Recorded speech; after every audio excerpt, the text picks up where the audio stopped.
ایک واقعہ ایسا ہے کہ میں کیا بتاؤں, میں جب بھی سوچتا ہوں اس کے بارے میں میری آنکھ میں آنسو آ جاتا ہے. اچھا.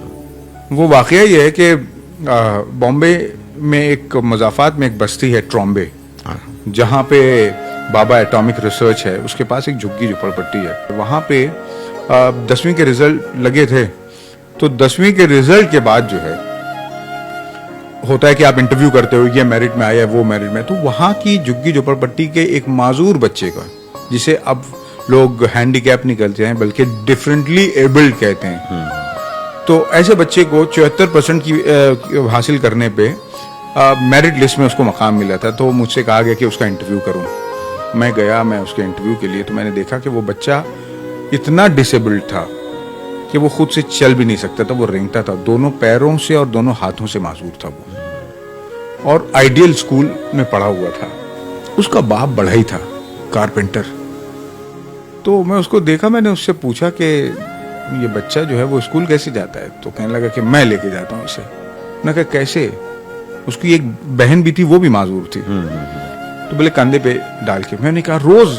تو بولے ہاں. بولے پہلے میں دوسری جگہ کام کرتا تھا, لیکن اس کے بعد پھر جب بچوں کو اسکول کا معاملہ ہوا تو پھر میں نے کہا کہ نہیں, میں بچوں کو کہ اسکول کا نقصان نہیں کروں گا, میں اپنے گھر کے پاس ہی میں کام کرنے لگا, اور جب اسکول کا وقت ہوتا ہے پہنچاتا ہوں اور لے کے آنا میری ہی ذمہ دار. میں نے کہا 10-12 سال سے مسلسل آپ کر رہے ہیں؟ بولے ہاں روز کر رہا ہوں. میں نے کہا آپ کو بوجھ نہیں لگتا؟ کہا نہیں. بولے مجھے تو ایک عجیب سی خوشی ہوتی ہے, میں بچوں کو جب آتے دیکھتا ہوں, جب تھکا دیکھتا ہوں, جب خوش دیکھتا ہوں, تو بولے وہ تو میری زندگی کی غذا ہے. بے شک. پھر یہ ہوا, اب میری سٹوری وہ جو ہے اردو مراٹھی سب میں چلی. تو اس وقت آبا کر کے آر پاٹل مہاراشٹر کے ڈپٹی چیف منسٹر تھے, انہوں نے اس سٹوری کو مراٹھی میں دیکھا اور باقاعدہ ای ٹی وی میں فون کر کے کہا کہ اس بچی کی زندگی بھر کی پڑھائی کا جو خرچ ہوگا وہ میں اٹھاؤں گا. لیکن کہانی یہاں ختم نہیں ہوئی. اس کے والد سے میرا ایک تعلق ہو گیا تھا, بلکہ ایک دن فون آیا تو میں نے اٹھایا نہیں فون, میں مصروف تھا. پھر میں نے فون لگایا تو سلام دعا کے بعد میں نے کہا اور کیسے ہیں آپ؟ تو بولے اچھا ہوں. میں نے کہا آپ کا فون آیا تھا, معاف کیجیے میں کام میں مصروف تھا, نہیں اٹھا پایا. تو انہوں نے کہا نہیں, بولے اصل میں ایک خبر آپ کو دینی تھی. تو میں نے کہا کیا ہوا؟ تو بولے میرے بیٹے کا انتقال ہو گیا.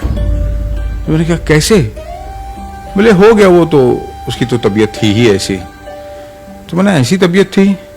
تو بولے ہاں, وہ تو جب پیدا ہوا تھا تو ڈاکٹروں نے کہا تھا کہ 8 سال جی جائے گا تو بہت ہے. تو میں نے اس بڑھئی سے پوچھا کہ آپ کو پتا تھا کہ یہ بچہ جینے والا نہیں ہے اور آپ اس کو روزانہ کاندھے پہ لے کے جا رہے تھے؟ میں نے کہا عموماً یہ ہے کہ ماں باپ کے دل میں ایک لالچ تو ہوتی ہے کہ میں بچوں کے پیچھے محنت کر رہا ہوں تو میرا بچہ بڑا ہو کر کے کامیاب ہوگا تو میرا آخری وقت میں میرا سہارا بنے گا. آپ کو تو پتا تھا. تو اس بڑھئی نے مجھ سے یہ کہا کہ امتیاز بھائی, کیا صرف اس لیے کہ میرا بچہ معذور ہے اس کو تعلیم سے محروم کر دوں میں؟ مطلب آپ دنیا جہان کے بڑے بڑے, آج ہم نے کیا کیا ہے کہ ہمیں ملینز میں جس کے ویوز ہیں اسی کی باتیں اچھی لگتی ہیں. کتنی بکواس بات کر کے وہ مرسیڈیز BMW میں گھوم رہا ہے تو ہمیں لگتا ہے کہ یہی سچا موٹیویشنل اسپیکر ہے. آپ کے آس پاس کہانیاں بکھری ہیں. اس بڑھئی نے مجھے بتایا کہ تعلیم کا تو یہ مقصد ہے کہ آدمی پڑھے, نوکری, اور دیکھیے نوکری کو تعلیم کی ضرورت ہے, تعلیم کو نوکری کی ضرورت نہیں. سوال ہی نہیں. تو وہ اس آدمی نے تعلیم کا صحیح مفہوم مجھے سمجھایا کہ پڑھنا تو اس لیے ہے کہ یہ آدمی کو انسان بناتا ہے.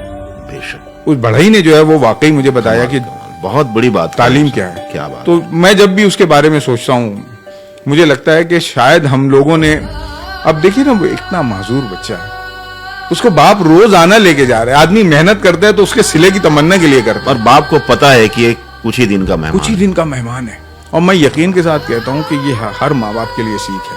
اچھا کس سے آپ توقع کریں؟ اب مجھے یقین ہے کہ ان کو جو اجر ملنا ہے وہ وہاں تو یقیناً ان کو بہترین اجر ملے گا. بے شک.